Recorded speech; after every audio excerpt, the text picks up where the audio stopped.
நல்லாவே கிளாஸ்லாம் க்ளீன் பண்ணுறியா? வர்றா பயங்கரமாக வேலை செய்கிற. நீங்கள் ஒரு எம்டி தெரியாதா? எம்டியாக இருந்தால் செய்யக்கூடாது. ஆ வேலை ஆள் தான் செய்யணும்.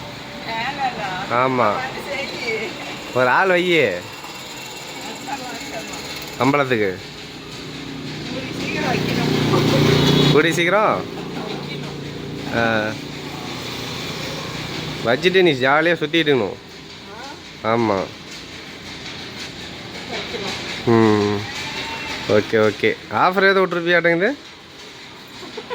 சைடில்? சர்க்கரை ஆஃபருங்க. 100 ரூபாய்க்கு மளிகை பொருள் வாங்குவதற்கு 39 ரூபா 1 கிலோ சர்க்கரை. இந்த ஆஃபர் நல்லா இருக்குதா? எப்படி யோசனை பண்ண? எப்படி யோசனை பண்ண?